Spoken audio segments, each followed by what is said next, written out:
Hello my YouTube family, আশা করি তোমরা সবাই অনেক অনেক ভালো আছো আর আমিও অনেক অনেক ভালো আছি। আরও একবার তোমাদেরকে মিমি ব্যানার্জি ব্লগে তোমাদের সবাইকে স্বাগত। আর এটা কিন্তু আমার সেকেন্ড ব্লগ। তো আমি তো এখন প্রথম ভিডিও করছি, এই নতুন ব্লগ করছি। আমি হয়তো আরও সবার মতো অনেক ভালো এখন করতে পারবো না, যেহেতু নতুন, বুঝতেই পারছো। তো অনেক ভুল ত্রুটি হবে, সেগুলো কিন্তু তোমরাই আমাকে কমেন্টে জানিও, আমি তোমাদের মনের মতো ভিডিও দেওয়া চেষ্টা করব। তো তোমাদের জন্য যেহেতু আমার এই চ্যানেলটি খোলা, তো তোমাদের মনের মতো সব কিছু করারই আমি কিন্তু চেষ্টা করব প্রথম থেকেই। সকালে উঠেই আমি আমার প্রথম কাজ হচ্ছে আমার বিছানা তোলা না হলে আমার কিন্তু মনটা একদম ভালো লাগে না, কোনো কাজেই এনার্জি লাগে না। তাই সকালেই বাসি বিছানাটাকে আগে তুলে নিই, কারণ বাসি বিছানা পড়ে থাকলে তো এগুলো ঘরেরও অমঙ্গল বলে মায়েরা, আর তারপরে কোনো কাজেই এনার্জি লাগে না। তাই ফার্স্টে উঠেই একটু হাঁটাচলা করে হাই তুলে ঠাকুরকে প্রণাম করে আমি বিছানাটা তুলে নিই ভালোভাবে। তারপর আবার একটু বেড কভারটা ঝেড়ে পেরে দিই, জানলাটা খুলে দিই, হ্যাঁ, তারপর গুছিয়ে ঠিকঠাক রেখে দিই। আমি না নিজের কাজগুলো নিজে করতেই ভীষণ ভালোবাসি। অন্তত আমি নিজের রুমটা তো নিজের মতো করে সাজিয়ে গুছিয়ে রাখবো। শুধু নিজের রুম না, আমি বাদবাকি রুমগুলো পরিষ্কার করে রাখি, কারণ আমার সারাদিন এটাই কাজ, যে কোথায় কি রাখতে হবে, কোথায় ঘর গোছাতে হবে সুন্দরভাবে, আমি নিজের মনের মতো করে সব কিছু গুছিয়ে রাখি। এতে আমার বাড়ির লোকও ভীষণ খুশি হয়। চারিদিক গুছিয়ে রাখা কি মানে রান্না হবে, আমি রান্না করতেও ভীষণ ভালোবাসি, আর আমি করিও রান্না। তো আমি সব দিকটাই গুছিয়ে রাখার চেষ্টা করি, কিন্তু আমার যেহেতু ছোট ভাইয়া আছে, তাই ও তো সারা ঘরে খেলনা রাখে, এবার ওকেও ওর মতো খেলতে দিতে হবে। হ্যাঁ, ওই জন্য যেটুকু নোংরা ওর জন্যই হয়, আবার আমাদেরকে সবাইকে মিলে গোছাতে হয়। তাই সকালে উঠে প্রথমেই আমি বিছানা তুলে নিয়ে নিজের ঘরটাকে ভালোভাবে ঝাঁট দিয়ে নিই, কোথায় কি নোংরা আছে সেগুলো ফেলে দিই। তারপর সমস্ত কিছুই কম্বল টম্বল রোদে দিই, যেহেতু কম্বলটাতে ভাইয়াকে পড়াতে আসে তাই বসে। আর ঘরের পা মোছাগুলো যেহেতু সারাদিন ঘরে থাকে, ধুলো বালি ওখানে মোছা হয়, তাই আমি ভালোভাবে ঝেড়ে রোদে দিয়ে নিই। মানে যতটা পারি ঘরের নেগেটিভ এনার্জিগুলোকে বাইরে দিয়ে পজিটিভটাকে ঘরে রাখার চেষ্টা করি। এগুলো কিন্তু করবে তোমরাও, আশা করি সবাই জানো হয়তো। তো এরকমই আর কি সমস্ত কাজগুলো করে নিই। আর আমার আবার শীতকালে কাজ করতে একটু অসুবিধাই হয়, মানে শীতকালের থেকে গ্রীষ্মকালটাই প্রিয়। তা বলে খুব গরমে ভীষণ কষ্ট হয়, কিন্তু তাহলেও শীতকালের থেকে গ্রীষ্মকালটা ঠিক আছে। তারপর নিজের ঘরটাকে পরিষ্কার করে চলে গেলাম বেসিনের কাছে।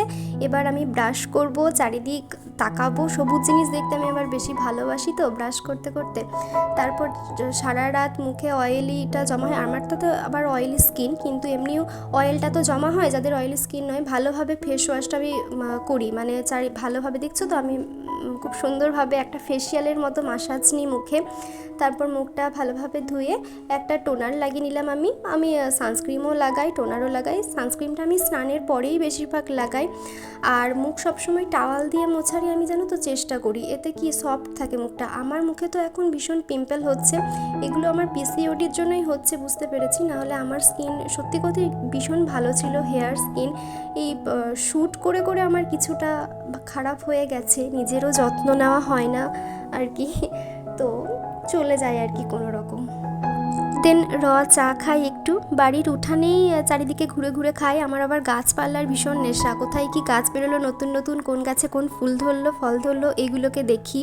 সকালে খালি পেটে জল আর আমি চাটা খেতে না একদম স্কিপ করি না, কারণ চাটা খেলে অনেকটা এনার্জি দেয়। সকালে খালি পেটে দুধ চা খেতে একদমই তো নেই, আমি তো খাই না।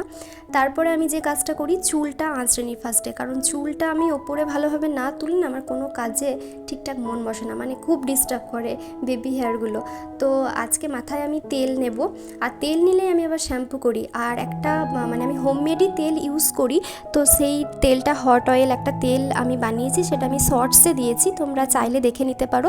আমি যখনই মাথায় তেল নিই আমি হোমমেডই তেল নিই। এই যে তেলটা বানিয়েছি সেই তেলটা হচ্ছে মানে হেয়ার গ্রো হবে, হেয়ার ফলটা কম হবে, চুলটা কালো হবে, ঘন হবে, মানে বলতে পারো অনেক গুণাগুণ আছে তেলটার মধ্যে। যতটা পারবে না হোমমেড তেল নেওয়ারই চেষ্টা করবে, কারণ এগুলো তো ন্যাচারাল জিনিস, আমাদের চুলটা ভালো রাখে। তারপর আমি বাসনগুলোকে ধুয়ে নিলাম আর গুছিয়ে গুছিয়ে রেখে দিলাম। আমার গুছিয়ে গুছিয়ে সব জিনিস রাখতে না খুব ভালো লাগে, এতে আমার মাইন্ডটাও খুব ভালো থাকে। এলোমেলোভাবে কোনো কাজই আমার ভালো লাগে না। তারপর এই কাপড়গুলো মা কেচে দিল, বললো একটু ছাদে মেলে দিয়ে আইগা। আমাদের শীতের পোশাক এখনও সব ভরা হয়নি, কিছু কিছু বাকি আছে, কিছু কিছু সোয়েটার যেগুলো এদিক ওদিকে ভরা ছিল, তো সেগুলো সব আজকে মা কেচে দিয়েছে। এগুলো এবার সব ভরে দেওয়া হবে। আর আসনগুলো কেচেছে, এগুলোতে বসে আমরা ভাত খেতাম আর কি শীতকালে, এখন তো আর খাবো না। আমরা ডাইনিং টেবিলে খুব কমই খাই, জানো তো, আমরা বাঙালি তো অত ওই নিচেতে বসেই খেতে বেশি পছন্দ করি। তারপর সব কিছু একটু গুছিয়ে মিলে দিয়ে এসে এবার আমি স্নান করে নেবো। স্নান বলতে মাথাতে শ্যাম্পুটা আমি বাইরেই করব, যেহেতু ওই বাইরের সাবমার্শালটা আমাদের ডাইরেক্ট কলটা আছে, তো ওখানে মাথাটা ভালোভাবে ধোয়া হয়, মানে জলের প্রেশারটা বেশি থাকে। আর মানে প্রথমেই শ্যাম্পু করার আগে আমি চুলটা আগে জল দিয়ে ভালো করে মাথাটা নামিয়ে দেখলে তো ভালোভাবে ধুয়ে নিই, দেন শ্যাম্পুটা আমি ডাইরেক্ট মাথায় কিন্তু নিই না, মগে তারপর গুলে নিই ভালোভাবে, তারপর মাথাতে ওটা নিই। তারপর মাথাটা ভালোভাবে হাতের আঙুলে করে মাসাজ করি প্রায় 5 থেকে 10 মিনিট ভালোভাবে, যাতে স্ক্যাল্পে যত নোংরা আছে সেগুলো সব যেন রিমুভ হয়ে যায়, হেয়ারটাও ভালো থাকে। যত হেয়ার পরিষ্কার রাখা হয় ততই কিন্তু হেয়ার গ্রোথ হয় বেশি। আর যেদিনই তেল নিই আমি সেই দিনই শ্যাম্পু করি, বা তার আগের দিন হয়তো রাতে তেল নিয়ে রাখি, এরকমও কোনো দিন করি। তারপর ভালোভাবে চুলটাকে ধুতে হবে, যাতে সব কিন্তু ময়লা, যাদের সাবমার্শাল নেই তাদের কোনো ব্যাপার না, এমনি মানে বালতির জলেও জলের প্রেশারটা ভালোভাবে থাকলেই হলো মগে করে। তারপর আমি মাথায় কন্ডিশনার লাগিয়ে 5 মিনিট রাখি, এদিক ওদিক ঘোরাঘুরি করি আর কি। কন্ডিশনারটা লাগিয়ে 5 মিনিট রাখাটা খুবই দরকার, কারণ যেহেতু মাথায় আমরা তেল নিয়ে থাকি না, হ্যাঁ, সেহেতু শ্যাম্পু চুল আমাদের থাকে, তাই ওই কন্ডিশনারে চুলের ভলিউমটা বেশ ভালো রাখে, একটা অয়েলি ভাব রাখে। আর তেল নিয়ে রাখা তো উচিত না, এতে আমাদের স্ক্যাল্পে প্রচণ্ড নোংরা অ্যাবজর্ব করে খুব তাড়াতাড়ি। আর একটা ট্রিক্স বলি, আমি যেদিন শ্যাম্পু করি না সেদিন না আমি ওই চিরুনিগুলোকে ওই নিচে রেখে দিই, এতে আমার ওই শ্যাম্পুর ফেনাতেই চিরুনিগুলো পরিষ্কারও হয়ে যায়, আর আলাদাভাবে আমাকে করতে হয় না। আমার মা আবার এটা কাজে লাগায় না বলে আমার মাকে আলাদাভাবে করতে হয়। তারপর আমি মাথাটা ফার্স্টে ধুয়ে আমি যেদিন শ্যাম্পু করি আর কি সেদিন বাথরুমে গিয়ে তারপরে স্নান করি। আর স্নানের আগে আমি মানে সপ্তাহে 4 দিন বলতেই পারো হলুদের সাথে বেসন একটু মুখে লাগিয়ে রাখি। এটা তো একদম ন্যাচারাল জিনিস, এতে আমাদের স্কিনটাও ভালো থাকে। আর আমার বললাম না ভীষণ পিম্পল হয় মুখে, তো তার জন্য আর কি। তারপর একটু পাগুলো পরিষ্কার করে নিচ্ছিলাম। আমি নিজেরও যেমন খেয়াল নিই, আমার নিজের বাড়ির যেমন খেয়াল নিই, সেরকম সব কিছু আর কি নিট অ্যান্ড ক্লিনভাবে আমার যেন সব কিছু থাকে। তারপর স্নান শেষে দেখি এদিকে তরকারি কাটাকাটি চলছে, মানে রান্না কিছুটা বসে গেছে, কিছুটা না বসলে আমি কিছুটা এগিয়ে রাখি। এতে কি হয়, দুজন মিলে কাজ করলে সুবিধা হয়, তাড়াতাড়ি কাজটা হয়ে যায়। তারপর আমি ডাইরেক্ট দেখলাম যে সব যখন হয়ে গেছে তাহলে আমি পুজোটা করে নিলাম। পুজো করতে আমার একটু টাইমই লাগে, মানে আমার বাড়িতে সন্ধে দেওয়া বলো পুজো করা বলো এগুলো আমিই করি, যেহেতু আমি ভীষণ ঠাকুর ভক্ত।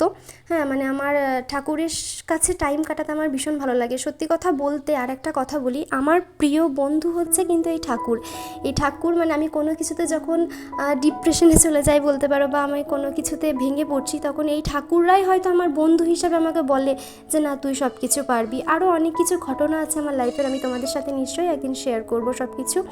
তো মানে আমি আমার মা, দিদারা, ঠাকুমারা যেভাবে শিখিয়ে দিয়েছে পুজো করতে আমি সেভাবেই করি। নিজেও অনেক কিছু এক্সপেরিমেন্ট করি, কারণ ওই বললাম না ঠাকুর আমার বন্ধু, তাই সমস্ত পুজোটা করে নিই। আমাদের ঘরের কাছেই ফুল দিয়ে ভালোভাবে করি, ঠাকুরদের বাসন মাজি, আমার এসব খুব ভালো লাগে জানো তো। প্রত্যেকটা ঠাকুরকে মানে মনে হয় যেন পুজো করি না, তার সাথে সাথে আমি গল্পও করি।